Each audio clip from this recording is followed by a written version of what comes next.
Salve, espectadores do canal Candomblé História. Eu sou Marcelinho de Xangô e hoje vamos falar sobre crianças no Candomblé. Devido aos acontecimentos da última semana em que uma criança foi exposta por um dos familiares porque foi iniciada no culto aos orixás. O tema de hoje é educação nos terreiros e como a escola se relaciona com as crianças de Candomblé. Fique conosco, mas antes não esqueça de curtir esse vídeo e compartilhar em todas as suas redes sociais. Motumbá, axé.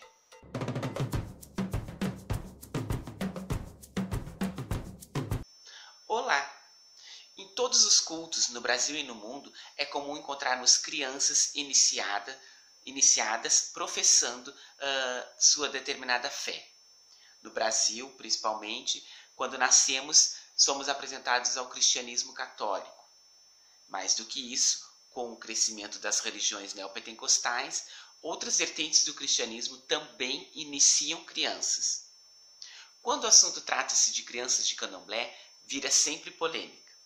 Isso porque são religiões vinculadas às matrizes africanas e afro-brasileiras e, portanto, o racismo e a intolerância religiosa sempre predominam.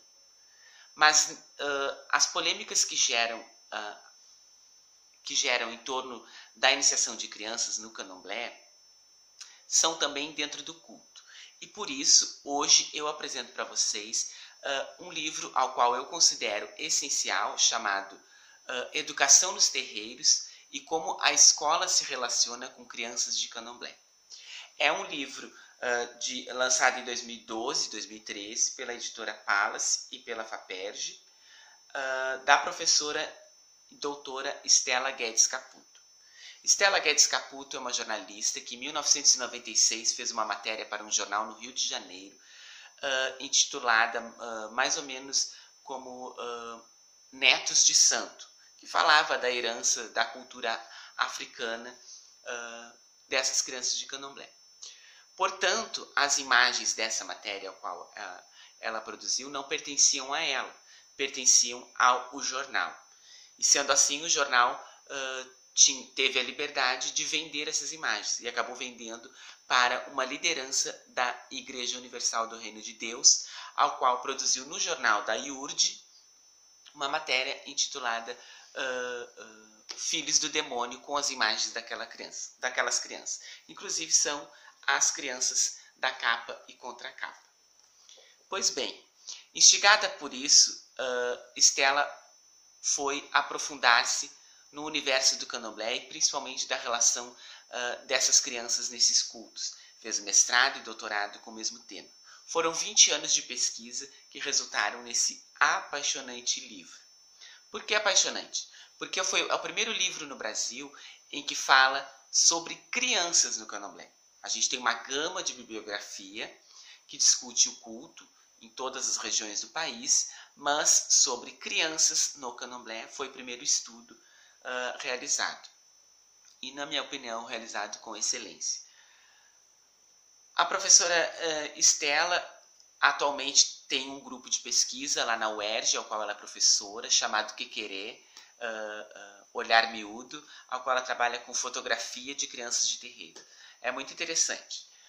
Basta procurar aí nas redes sociais, Quequerê, ou até as próprias redes sociais da professora Stella Caputo, que vocês encontram mais informações.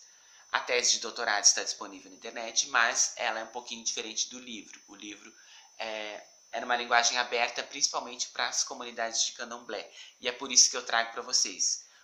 Fui criança de terreiro, não fui iniciado no Candomblé quando criança, mas fui criança de terreiro, fui jovem de terreiro e ainda na juventude me iniciei para o Orixá Xangô. Portanto, estou aqui como um iniciado no Orixá e como um historiador e agora mestrando em História, que pesquisa justamente religiões de matriz africanas aqui no Rio Grande do Sul. Pois bem, esse vídeo traz as discussões apresentadas pela professora Stella, obviamente sem dar spoiler do livro, mas trazer as discussões que ela trouxe lá em 2012, quando apresentou o livro, que ela fala, a sua introdução, como ela chegou até a pesquisa, como ela chegou no universo do candomblé, o que é o candomblé. Ela vai falar quem são os omodé, ou seja, as crianças, né, de candomblé, porque, como se aprende, qual a função dessas crianças dentro dos cultos, por que elas são iniciadas, muitas vezes iniciadas ainda na primeira infância, qual a relação dessas crianças dentro da hierarquia do candomblé, porque todos sabem que o candomblé existe uma estrutura bem densa, né? E qual o papel dessas crianças. Então ela abre uma discussão muito além dos aspectos religiosos, mas num aspecto de empoderamento, né? Essas crianças, quando iniciadas, elas estão inseridas dentro da hierarquia, tal qual como um adulto. Uma criança pode ser uma mãe ou um pai, e ainda assim ser criança. Ou seja, ela abre toda essa discussão, também vai ter um capítulo que ela vai trazer, uma parte que ela vai trazer sobre crianças no culto de Baba Egum, uma experiência que ela teve com um terreiro de Baba Egum, como essas crianças estão inseridas dentro desse culto, né, que é um culto mais vinculado com os aspectos da vida e da morte, e também crescendo entre orixás, que é um capítulo bem interessante, e aprendendo com crianças, é o que ela coloca. O que essas crianças têm a ensinar dentro do terreiro. Né? E na segunda parte, ela traz o principal foco do livro, que é como a escola se relaciona com crianças de candomblé. E aqui está o cerne deste nosso vídeo. Né? Quando Estela fala como a escola se relaciona com o candomblé, ela também está falando como a sociedade encara as crianças de candomblé.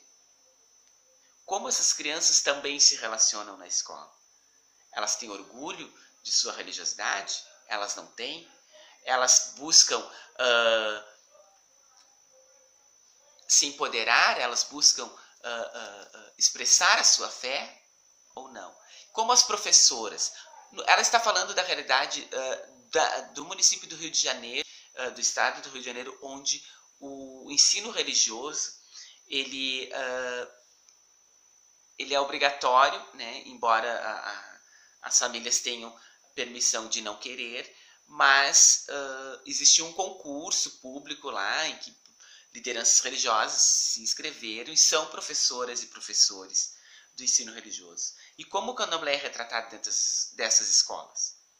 Essas crianças têm o direito de manifestar ou de expressar através de um colar, através de uma insígnia, suas religiosidades. E aí aqui, abrindo um parênteses, a gente tem o caso de uma escola no Rio de Janeiro em que o menino iniciado no candomblé foi proibido de entrar com seus colares nas escolas. Isso agora há pouco tempo. A gente também tem o caso da menina Kailane, também no Rio de Janeiro, que foi apedrejada enquanto estava se deslocando da casa para o terreiro, com suas roupas de santo. A gente tem casos de uma menina de Iauá, no Paraná, né, em que ela postou em suas redes sociais uma foto sua no terreiro lá, vestida com os seus trajes de candomblé, e dentro da escola ela sofreu um ataque violento por parte de colegas, né, e acabou a escola também se envolvendo nesse ato intolerante e de racismo. Portanto, para compreender essa discussão, é importante ler o livro ou ler matérias relacionadas a esse livro, resenhas, coisa e tal, para que vocês compreendam. Isso por quê? Porque eu, acompanhando o caso da menina desta semana de abril, da primeira semana de abril, em que o pai colocou a foto, né, dizendo que a filha, que tinham raspado a cabeça de sua filha no terreiro de candomblé e que ele não sabia, ou seja, ele é um casal de pais separados e que a mãe é praticante do candomblé, né, e essa criança foi iniciada no candomblé, uma criança de 8, 10 anos, e esse pai expôs a imagem da criança. Ou seja, ele mesmo praticou violência contra a criança, quando ele colocou a imagem dela sem autorização de sua mãe nas redes sociais. Obviamente isso está sendo apurado lá pela família, a mãe já se manifestou, já defendendo a filha, deu voz também à própria criança, mas lendo os comentários em todos os sites que saíram essa notícia, em todas as redes sociais, eu acabei percebendo que essa polêmica ela é muito grande entre os adeptos do candomblé e da umbanda. Muitos são contra a iniciação de crianças, muitos são a favor. E a discussão do vídeo aqui não é se você é contra ou se você é a favor, mas a discussão aqui é que essas crianças existem e essas crianças precisam ser respeitadas. A escolha da mãe, do pai ou da família como um todo precisa ser respeitada quando inicia uma criança no candomblé. Indiferente da sua opinião, você acha, mas quando ele crescer, ele escolhe. Como assim? Quando ele crescer, ele escolhe. Por que então a gente batiza a criança na Igreja Católica se quando crescer ela vai escolher? O batizado da Igreja Católica tem o mesmo valor de uma iniciação no candomblé, apesar de serem aspectos rituais e litúrgicos totalmente distintos. O batismo ou a apresentação da criança numa religião neopentecostal tem o mesmo peso de uma iniciação de uma criança do candomblé. Por que essa criança neopentecostal ela não pode escolher a sua religião quando crescer? Ela obrigatoriamente tem que ser de uma religião neopentecostal, tal qual como seus pais. E por que uma criança de candomblé não pode ser uma criança de candomblé tal qual seus pais? No terreiro ao qual pertenço, o meu babalorixá, Pai Nilo de Xangô, que esteja no Orum, ele foi uma das primeiras pessoas que eu vi iniciar crianças. A primeira pessoa que ele iniciou, a primeira criança que ele iniciou tinha 4 anos de idade, ele iniciou para o Xaguiã, e hoje essa criança é uma liderança religiosa, tem 25 anos de axé.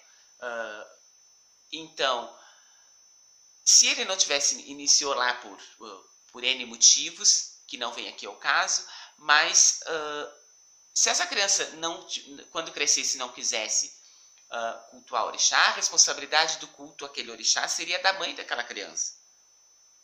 Portanto, não há problema algum, no meu ponto de vista, iniciar criança. O problema é que essas crianças não estão sendo respeitadas na sociedade e essas crianças estão sendo violentadas, e muitas vezes violentadas dentro das próprias famílias. Quando expõem as imagens das crianças sem autorização, quando demonizam os aspectos culturais e religiosos dessa criança, quando proíbem essas crianças de usar os seus colares, seus inhãs, as suas roupas de axé, quando essas crianças na sala de aula não têm coragem de dizer que são dos cultos. Eu, ultimamente, de 2012 para cá, eu tenho feito muita palestra nas escolas sobre intolerância religiosa. E eu sempre vou a caráter, embora vou como historiador, mas também como praticante do candomblé. Eu sempre vou de axó, vou com meu colar. E essas crianças, no final das minhas falas, enquanto eu estou me despedindo delas e coisa e tal, sempre tem uma ou duas que vêm conversar comigo e dizem: eu sou de Umbanda, eu sou de Batuque, porque aqui no Rio Grande do Sul chama Batuque. Eu sou de Batuque, eu também sou de Xangô. Ou seja, a minha imagem dentro das escolas acaba encorajando essas crianças. E se elas se sentem encorajadas, é porque elas se sentiram de alguma forma representadas por mim, pelo meu aspecto dentro da sala de aula. E é sobre isso que a gente tem que falar. Essas crianças precisam ser respeitadas em qualquer espaço da sociedade. Principalmente na escola, que é quando elas têm o primeiro contato com um universo social, com os diferentes, né? Com aqueles que são diferentes delas. E, portanto, quando a gente fala em intolerância religiosa, a gente também está falando em racismo, a gente está falando em opressão, a gente está falando em discriminação étnico-racial. Por isso que se falar sobre os cultos de matriz africanas e afro-brasileiras dentro do ensino de história é muito mais importante do que dentro do ensino religioso, por isso. Porque dentro do ensino de história, nós vamos falar sobre os aspectos socioculturais dessas religiões e não sobre os dogmas e os preceitos destas. Bom, esse foi o vídeo de hoje. Indico mais uma vez Educação nos Terreiros e como a escola se relaciona com as crianças de Candomblé, da professora Estela Guedes Caputo. Vou deixar os links aqui na descrição do vídeo. E agradeço a todas e todos. Muito obrigado. Desculpem a demora em postar, mas eu não sou um youtuber, eu sou um historiador e um afro-religioso. Sempre que eu achar um tema interessante, ou um livro interessante, uma matéria, eu vou colocar um vídeo aqui para todas e todos. Muito obrigado por me acompanhar aqui nas redes sociais, no canal Candomblé História. E em breve vem um novo vídeo aí. Motumbá, axé.